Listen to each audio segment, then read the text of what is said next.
1-1.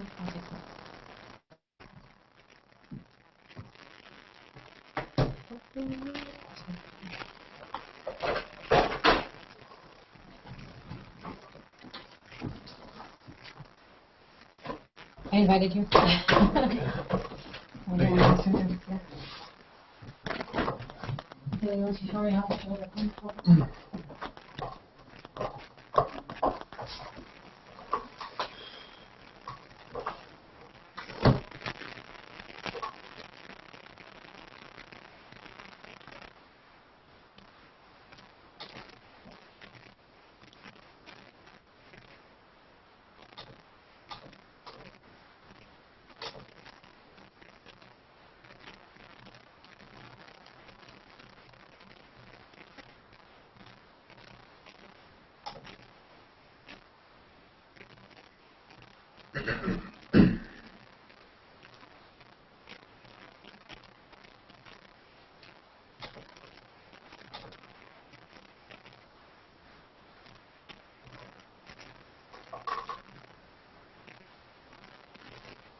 So do I invite people?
What's your internet here?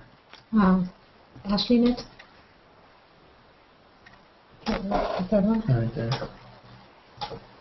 And it's Shabbat Shalom. Oh, geez. How do you spell? Capital S. Oh. H-A-B-B-A-T. Then capital S. Shabbat. Yes. S-H-A-L-O-M.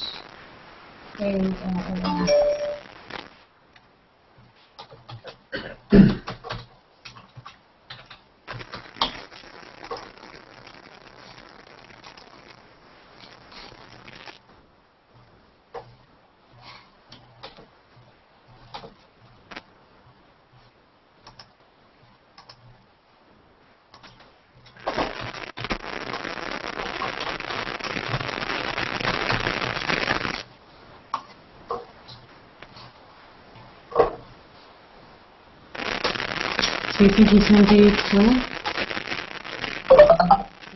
Get some more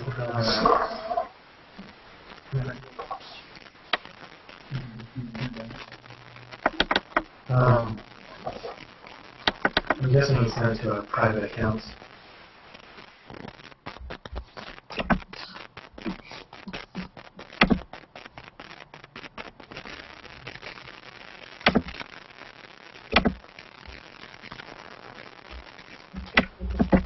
Let's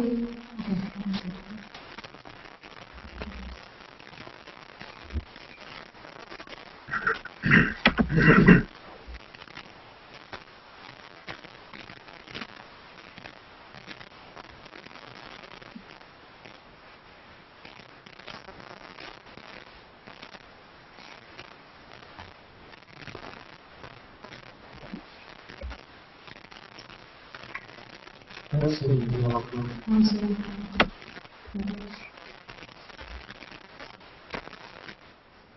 Do you have questions for me? That was the last email from you.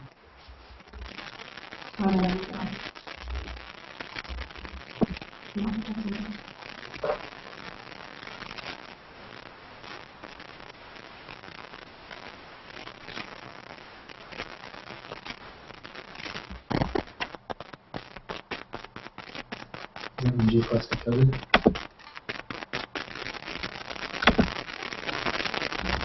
Still coming in.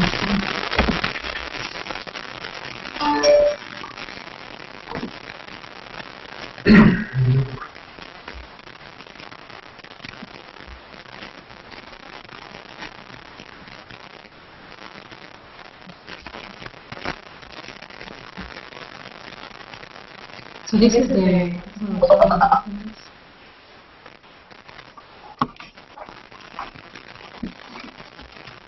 Hello, you fan? Hey, Steven. How are you? Hi. Can you hear me? Yes, a little echoey, but I could hear you. Can hear you. Oh, okay.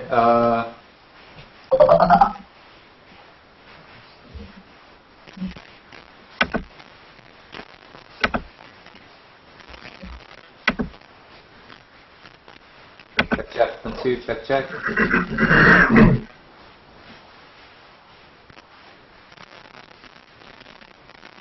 Was that it?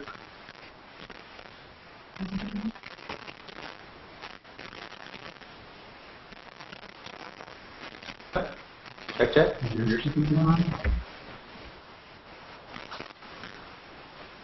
Can you hear me now? I can hear you. Can you hear me?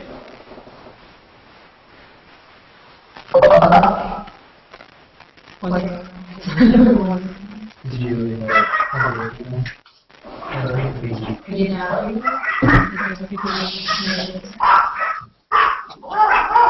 Okay.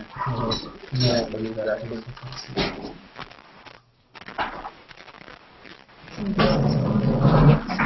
Hey, James. Hey. Somebody can hear me. Hold on. My speakers.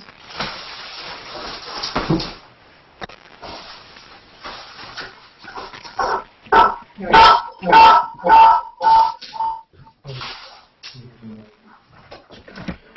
You read? Can you hear me? Yes. Okay. It was me all along. It's very, very echoey, though. Yes, because, see, look. Oh, okay. Well, that would be the reason. Okay. Okay. I want to share the thing. A better background to be viewed, but I'll just do my best here. I can hear you. You guys hear me all right? I can hear you. Okay, perfect. Yep. So how do I make it public? This is correct. Yes. So, oh, he emailed me. Let me, I'll share it with you, so you have it.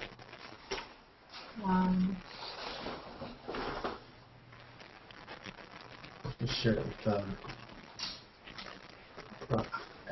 Sonar or something. Yeah. Okay.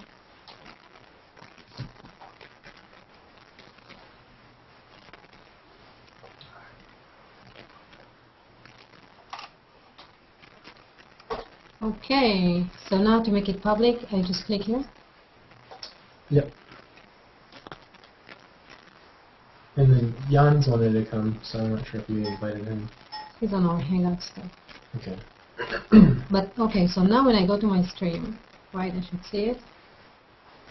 And so how do people join the Hangout? So they're going to see it in their stream. Like here? And then how Yeah, do they join? Because there's no Ask them join. if they can. They're probably on their browser. It shows it as they can join. Can you see on yours? Mm.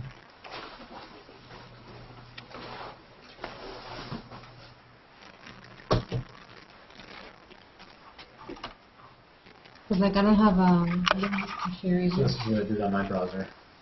Oh, cool. Okay. So you should share that, right? Mm-hmm. You guys, can you share it on your screen? On your stream?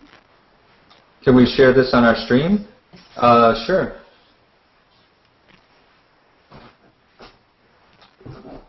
Can you hear me well enough? I hear you perfectly. Awesome. I don't know how to share it. There's nothing here. Because I invited you. But if you Maybe. go, I'm refreshing the screen. So this is a hangout for, we have some Google people coming in and answering questions about Google Plus marketing, is that right? that was the plan. Okay. Well, I mean, just so I know what to write when I share this. Oh, it's, just Plus+Talks. So the plan was like that they will come here and answer the questions, but they actually answer them in writing. Oh, okay. So we already, they're trying to get clearance to be with us. So hopefully next week they will be. Okay. So right now we're answering all the questions that were posted on the Right. page. Basically. Okay, I gotcha. Okay. All right, well, I'm going to go share right now then.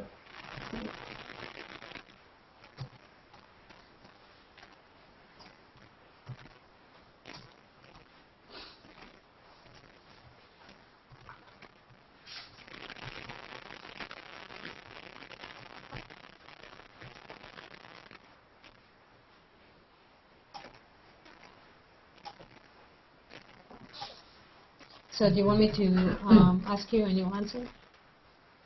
I think we both answer them, right? I just figured we could just go kind of down the line and then see what comes up from it. Okay, where am I at? Okay, no, I must have left the conversation somewhere.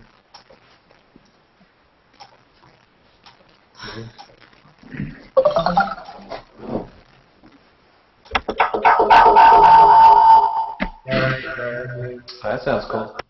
Yeah. There we go. Okay. Do you want to introduce something? Do you want to have it for the recording? Okay. All right, we're going to just go ahead and get started here. Hi guys, my name is Brock Pritovich from G Plus Decode. Joining with me is Ifat Cohen, and we're starting our first inaugural session of Plus Talks, answers from the experts. And usually what we'll try and do each week is we're going to bring on other experts. This week we are supposed to have some experts from Google Plus, or from Google themselves, John Ray and David Berger. Unfortunately, we ran into some technical difficulties with President Obama, I guess. What, is he coming down here to Austin? No, the hangout yesterday. I guess the hangout yesterday, Yeah. and there's just some kind of stuff that's coming back from that. So John and David couldn't join us today, so we are going to do our best to answer the questions ourselves. We also have some email input from John and David themselves, so we'll just be reading off their kind of official response, or official to as much as they could get approved, I guess. So with that, we're going to go ahead and get started. And list off the first question. The first question is, how does the authorship thing work, and why is it important? So should we check with the Google response first? The Google response is sending us to an article on AJ Cohn, blind 5 years old, and there's a great blog post there, and I'll post it on the comments. What you can do is share your screen too. Oh. Just show. Then we're going to share her screen here just to show you what we're looking at. Yep. Perfect. So just an article on blind 5-year-old, and just goes through why this is important. Probably, mostly from my own experience, the author tag is definitely important for SEO purposes. If you have an article, say like a blog post that you're sharing on your blog, and you also share that onto Google Plus through the authorship tag, Google's keeping track of that, and they're keeping track of that within Google Plus. So as far as someone's tailored search results, whenever they do a search in Google, they're going to see, you can do there's probably a live example here for you. In the search results, it'll show up with your article. Let's say you wrote an article on how to change a baby's diapers. I'm coming up with this top of my head. It'll actually show your picture from your Google Plus profile next to that search result. So that's really good in the fact that right away it's showing an image in the search results. So someone's going to see that and probably click on it, especially if they're following you. They're going to click on that first because obviously people click on things that have pictures and also from people they trust. So that's one of the main advantages that I see as far as including that authorship tag in your blog. How it all works. The article from Blind 5-year-old, the link they sent us and the link that we put into the chat field, that will pretty much step you through the process on how to go about it.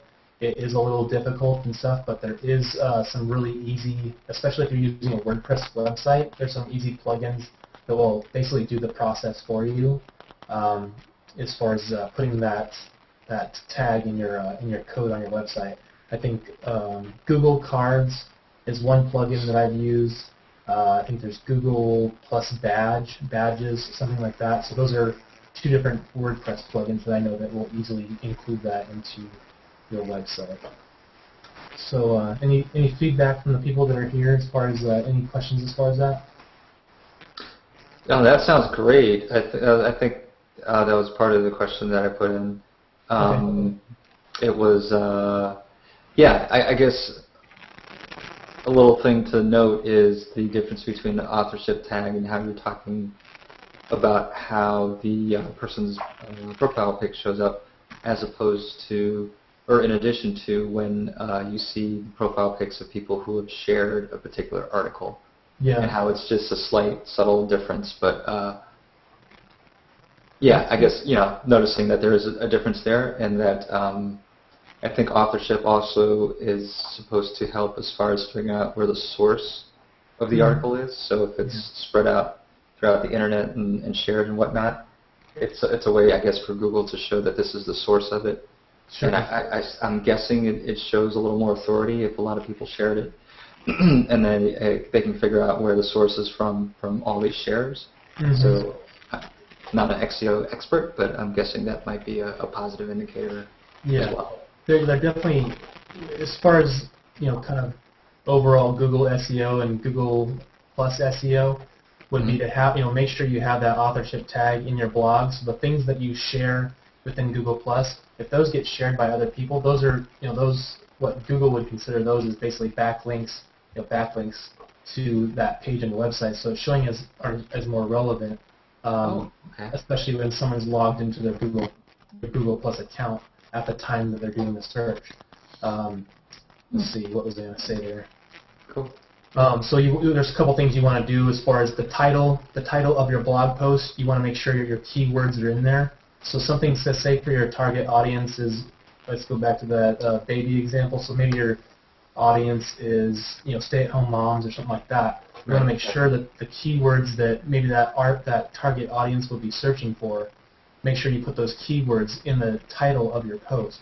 Also, another good thing to remember is make sure those keywords are also embedded in your article as well in a couple of specific places. Usually in the first sentence of the post, you want to put those type keywords. Somewhere down at the bottom is good, maybe like in between as well. So you want to use it probably not more than 2 to 3 times if those specific keywords you're going after. And that will pretty much optimize as far as on-page keyword optimization. That will pretty much optimize that post or that blog or that article for Google search. next thing we want to do is basically try and get it onto Google Plus and try and get people sharing it, and that will create the backlinks that you need to get it up in the search results. So. I've never thought of this in the sense of backlinks, but now that you mention it, I'm like, oh yeah, of course they're backlinks. Yeah, each one of those shares is basically a backlink from someone else saying that, hey, this is relevant. Yeah. Wow. Okay. Yeah. Great. Good info. Next question is, go ahead. What are some ideas on how service-based businesses can use Google Plus effectively? Let me take this one. So the official answer from Google is you can use Hangouts to do open office hours. Let's say every Friday from 2 to 3. Some people can come to your stream and actually ask you questions. But also there are plugins that you can put on your own website to start Hangouts from there. So you can, instead of directing people to your Google Plus account, you can direct them to the website and have a Hangout with them right there. And you can do more things on your website that you can do on Google+. You can use the Hangouts for client testimonials, like Roundtable. Have a few people that are talking about why they find your services valuable, and other people can really communicate with them and discuss with them what they got from you, which will be a great third-party verification to your services. You can do long-distance consulting. One idea that we had was long-distance personal trainer. So instead of going to the gym and stuff, she's on a Hangout or he's on a Hangout, and they're walking you through half an hour of working out while they're in your house from the Hangout. You can use Google Plus to find like-minded people and network with them. You can find other experts in the industry and partner with them. You can use it to find prospects, share relevant content, take the top 50 asked questions about your industry and answer them, and that actually positions you as the expert because you are the one answering all the questions that people have about you. Anything else? That's pretty good. Yeah, so one of the things that we're actually doing is she mentioned a plugin for your website that will allow people to basically click it and then see if they can start talking to you after a Hangout. It's a really good customer service feature, and I can't remember what that plugin is. If you can look that up, maybe. It's a WordPress plugin, but one thing we're going to use in my wife and I's mortgage business is we're actually going to have like an online webinar, and then after the webinar, if they have any we'll have an automated webinar, and then after that webinar, they'll go to a kind of a thank you page that says, hey, if you have any more questions, we're available, and just click this button to basically talk to us in person. So that's one way that you can give some really good face-to-face customer service just using that little button there as an idea. The next one is, go ahead, sorry, go ahead, Stephen.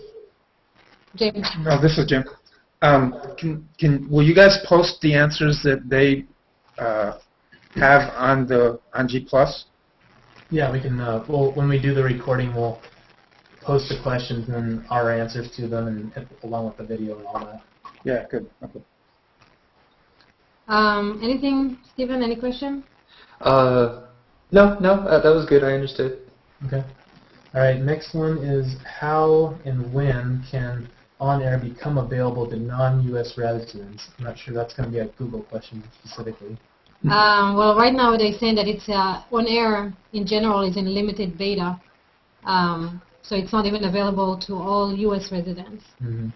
So when that opens, probably after that it will be Europe, I'm assuming. Yeah, and this is like the unofficial answer. Just what I've heard in kind of the rumor mill is that the main reason why that's kind of being not allowed for U.S. residents is because of just legal concerns as far as copywriting and stuff like that. Because whenever we do these Hangouts, even right now, this is being recorded and it's going to be put onto YouTube and available for the general public. So there's always concerns with that legally in terms of copyright laws and all that kind of stuff. So that's probably what's holding them back right now. And once that stuff is figured out, you'll probably see a release. And I would guess that will probably happen in the next couple of months. Hey, Brock, you mentioned something about some blowback as a result of the Obama Hangout yesterday. What's the scoop on that? You probably know more than I do. What's the question? What the So there was some blowback. You guys said something about some blowback as a result What of happened is there was one lady that was talking to Obama about the H1 visa, the H1B visa, which is a work visa for foreigners. And she was asking him why the U.S. Assigns those visas to foreigners if there are many U.S. residents who are unemployed, like her husband who's an engineer. Mm-hmm. And Obama asked her to send her husband's resume to him, and he's going to look at it. And that person happened to be the one that John was covering. And so it became a big, she's here in Dallas, and it became a big media frenzy outside her house. Everybody wants to interview her and stuff like that. So he was supposed to come back yesterday, and he's still there, I think, or he might be on his way back to Austin. So there's a backlash happening. So I think he's there basically to be the Google representative, helping her through that process rather than just kind of stranding her to the media all by herself. Oh, I see. So it became a media circus at their house. So there's not really blowback for Google. No. No. Just because, as a result of the hangout, a media circus arose around one person. Yeah, pretty much. And okay. And so Google is trying to help her deal with that. Okay, that makes sense. So they're just there to basically take care of her, which is cool. Yeah. You want to handle the next question? Can Google Plus be improved so that private messages can stay more private? The official Google answer is that you can lock any post after you share it, so others cannot see or cannot share it. But they're taking this feedback and they're gonna work on it more, I'm assuming. And I think me and James actually had that problem ourselves. I think whereas one message that we sent that I intended to be private, if you remember right, James, sending back and forth, and there was like a password involved, and then somehow it went publicly. Do you remember that, Jim? I don't remember it, but I don't. If that was the case, that's interesting. It was something when we were messing with live stream. So I'm just saying that that leaves even that problem as far as I think part of it might be a bug in the system, but also part of it might be just user error, and maybe it was a user error on my part. Because I know yesterday I posted something that I intended to be private, but being kind of a space cadet, I posted it public accidentally. I mean, it wasn't anything that couldn't have been public. It was just something that I intended to be private, but it didn't matter if it was public or not. Yeah. But then I started to get some +1s and some comments on what I had intended to be a private post, and I just thought, oh, that's interesting. Why am I getting that? And then I looked, and I'm like, oh, okay, well, I made it public. So then I deleted it and sent it private. But besides that, I haven't ever noticed a problem with a private post. Sure. I mean, that was my own fault. But short of that, I haven't ever noticed a problem with any of the private posts. Yes. I think the best idea is just to, every time you do send a post, just have the wherewithal to make sure you look and make sure that, because sometimes by default it does have it shared publicly, so just make sure you check that before you send the post. Since sometimes that's easier said than done, especially when you're tired in the morning. Next question is, if there will be ads on Google+, will the ads provide incentive for bloggers to share on Google+? I wasn't really sure about that question, but let's see what Google responded with. Google says that they're not privy to this information. Okay. So Google doesn't know yet. Okay, so the folks that we talked to at Google don't really know yet. And I'm not exactly sure what the question was trying to get a hold of. As far as Google ads on the side of Google Plus, they're going to advertise on there. I don't know if they will. I don't know if they'll go that route. So I think what I believe Google Plus, the environment itself is going to be kind of, in business sense, kind of a loss leader for them. I don't know if they'll actually use that space for advertising within that environment. Obviously, they're going to be advertising on Google Search just like they always have, and probably through their other products as well, advertising on those. But I think Google Plus, they might actually, because they have the money, they might actually keep the environment as clean as possible, so you're not seeing ads all the time and different pictures on the side of the website, like you do see on Facebook.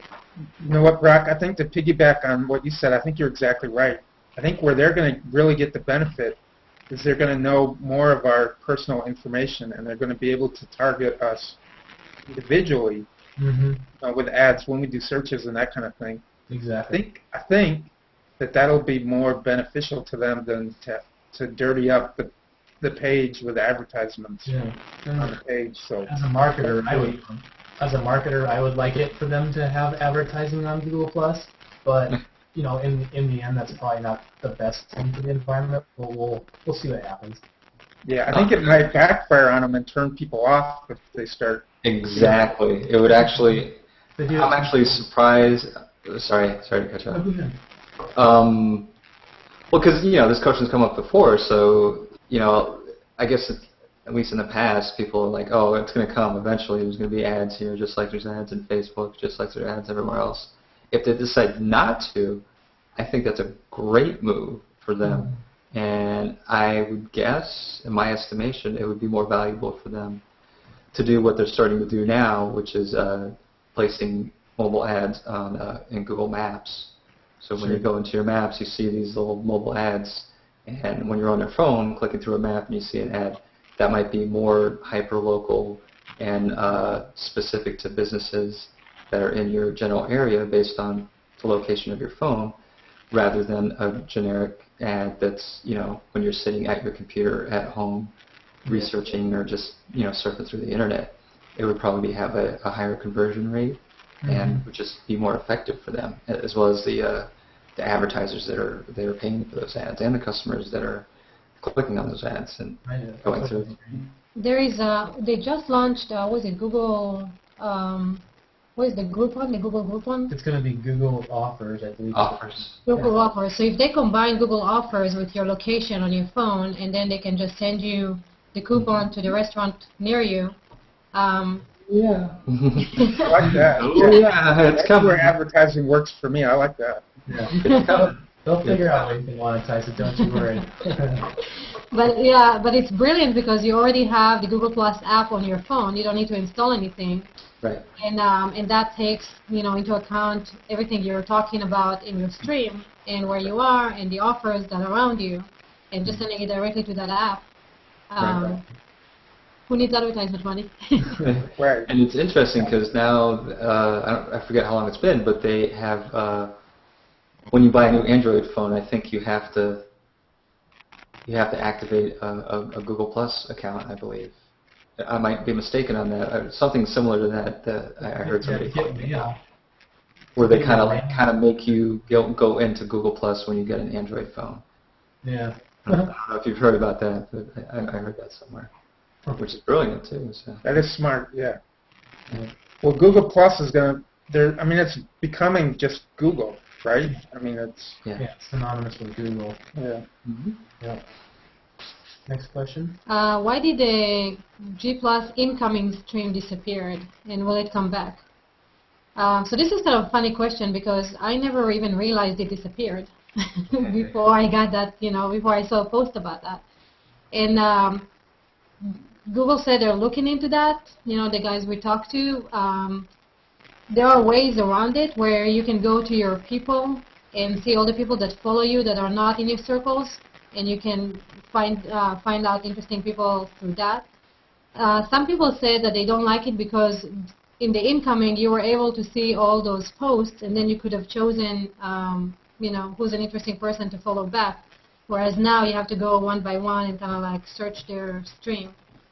There's no official answer about this. So, and I don't know if it's going to come back or not. Next question is there an easy way, or will there be an easy way to add events within Google Plus to your Google Calendar? Right now there isn't, obviously, but I do believe, as we have been talking about in Google Plus, like everything's going to be integrated. So I don't see why they wouldn't, especially they're obviously going to react to the marketplace, and right now the marketplace, there's a lot of people, us included, that are scheduling their Hangouts. They're putting a schedule to them. They're saying, I want to meet on this day at this time and actually do a hangout, whether it's for question and answer purposes or it's, hey, let's have a business meeting. People want that functionality and need that functionality. So I do believe, obviously, Google will react to that. And until then, right now, the only thing I can suggest is there is a way, and I don't know if we'll have time right now to show it, but there is a way that you can go on your Google Calendar and share that. You can share it publicly, and there's a little snippet of code that you can get to actually embed that on your website. So if you go to our website, let me just see if I can do this really quick to show an example. Oh, you want to do that? I put it on the screen. Okay, cool. Let me do this. So hopefully, is it sharing? Okay, so on our website, we've actually embedded a calendar of all the events we're holding. So now you can see on every Tuesday, we're having, every Tuesday we're having the G+Talks or Google Plus+Talks, and then on Thursdays every week we've got it scheduled out while we're doing our entrepreneurial interviews. That's just one quick way that you can give your clients, people that visit your website, access to when and where you're going to be doing your hangouts. Just an idea there. So, we can then click on your calendar and bring it into our own calendar on your site. Is that how it works? Yes. You should be able to click on a specific event on our website and actually add that to your calendar. So that's cool. Pretty That's easy. great. Yeah. And it's also a great reason why you would send people to your website and not to your Google Plus page, where you have your mailing list and you're offering other services than just your Google Plus. So there's a reason for them to get outside of your stream and go to your website to see what's happening on your stream. So like connected. Interesting. Oh, okay. Because right now you can't really generate a mailing list, right, with Google Plus. So you always want to send them to your website, regardless, right? So you want to post stuff from the website, and you want to post articles from your website on your stream that sends them directly back to your website so you can collect their information. A calendar on your website is a great way, for them to refer to it all the time. Mm-hmm. That's great. And then is there any type of connection between the Google account that's your calendar and your website? Hold on. Why? Yeah. The Google account that's connected to your website and the Google account of the person that's adding the event from your calendar to the website. Is there like a connection? What am I trying to say? I'm not being very clear. Who can admin? Who can admin your calendar? That's what you're asking, and add events? More in a sense, I guess, within Google, when you start interacting with people in between two Google accounts, Google notices that and kind of notices that relationship and shows you as, I guess, as friends, and allows you to. I tell you what. Continue on. I'm going to move my dog out of here because he's getting a little rowdy. I'll be back in 1 minute. Sorry. Continue, please. Okay. So I think having the Google having the Google Calendar on your website, people can put that, and obviously add that event to their calendar, pull it off their publicly. But I'm not sure if it actually will send notifications. If someone adds it to their calendar, I'm not sure if it sends the original calendar a notification that this person added this event to their calendar. I'm not sure if it actually does that. We'll have to get back on that one. The last one is, what's the best way to engage and sell your products and services on Google+. Oh, you want me to take that one? I can answer what they. Okay, so what Google said is that you can use Google+ as a way to tell your story and talk about your passion for your business. People respond to passion. Sales will follow. So engage. Don't just post links to your products. Become a thought leader in your industry. Provide value to your circles and interact. Google+ is a two-way conversation, and you can create a great deal of loyalty when you utilize it effectively. You can hang out with people. You can meet them face-to-face. And we all know that people do businesses with people they know, like, and trust. Mhm. So I'd say that, yeah, obviously engagement is a huge part of the formula, right? But I also am a big believer in that if you want something, just ask as well. So sometimes just concentrating on, one providing value within the environment, but also don't be afraid to tell people what you want them to do. And that just comes from honing your skills as a copywriter and putting together pieces of information that people want. So I'm not afraid myself every now and then to throw out a post that's actually a call to action for a particular squeeze page or something like that. And I don't think you can't do that all the time. And you see that kind of stuff going around on Facebook, especially people with fake accounts and stuff like that. But it's something you can ask for every now and then. Just don't overwhelm people with spamming Google Plus with all these free reports that you're giving out, obviously. So that's one way you can kind of generate leads off of that. Obviously, promoting specific events, whether they be hangouts or webinars that you're doing. I think those are good things to add to the mix. Just don't obviously overwhelm people with all the things that all your marketing. Be a person as well. I think also, relationship is very important. Not everything that just happens on Google+, but you can take the relationships outside of Google+. And you never know, you might have joint ventures with people you never thought about meeting, or you can actually connect to key people in your industry, and somehow, a sales funnels will happen. So if you engage with people and you become friends and you listen to what their problems are, and maybe your product is a solution to their problem, you can offer it as a friend, not as a salesperson. I agree. So, is there any more questions from the audience? Yeah, we can actually, you don't have to do virtual high fives anymore. So, is there any more questions from the audience? Sure. Hey, Brock, what do you think about Austin?